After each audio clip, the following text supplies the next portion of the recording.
Hey there, and welcome to the Contentment Creator Podcast, the show designed especially for creative entrepreneurs just like you who are committed to a beautiful life that's rooted in courage and contentment, and that's blooming with creativity and prosperity.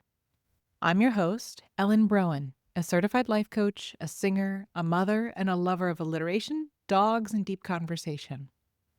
This show is designed to become a part of your daily routine to help you, fellow contentment creator, dig deep to clarify your life vision, catalyze your creative flow, and fuel your entrepreneurial fire in just a few inspiring minutes each day. Each Monday, we talk about conscious living, and today's episode is all about how to forgive yourself for who you were when you didn't know better. There's a particular kind of ache that shows up when you've been in a relationship for a long time, especially when you chose each other early in life. Maybe you were college sweethearts, high school best friends who grew into something more, or two baby adults just barely learning how to navigate the world who happened to find each other. And if that's your story, you know there's a beauty in growing up together. And there's some pain too. Because sometimes the deeper we grow in partnership, the more clearly we see the version of ourselves who started it all. The one who was just trying to love and be loved, without a clue as to how to do it well. The truth is, my 19-year-old self hurt people, including the person she loved the most. Not intentionally, not maliciously, but from a place of unconsciousness, immaturity, fear. From trauma she hadn't named yet, patterns she hadn't seen yet, pain she was still pretending didn't matter. And sometimes even now, that version of me shows up in my mind, uninvited.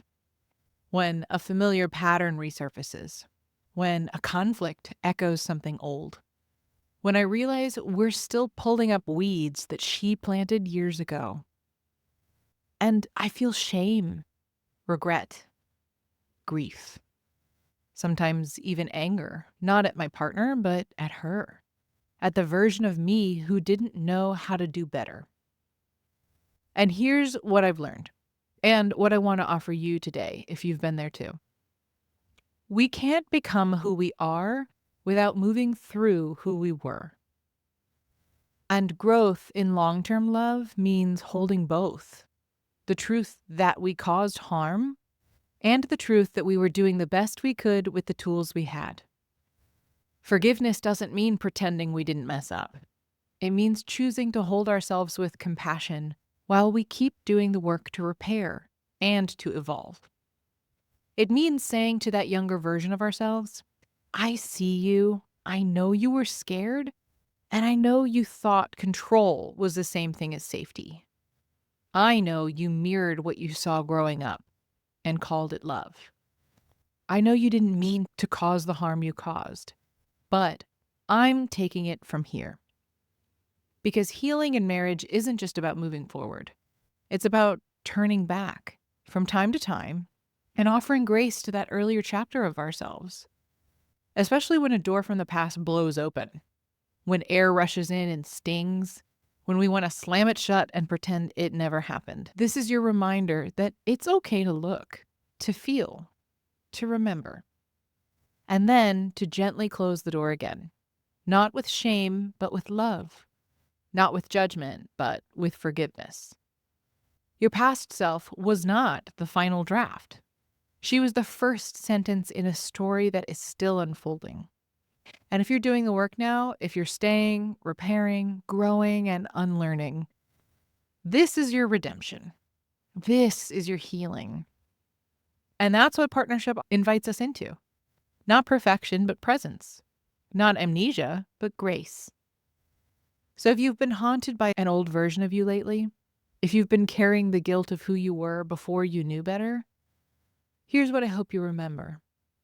That version of you helped build this life.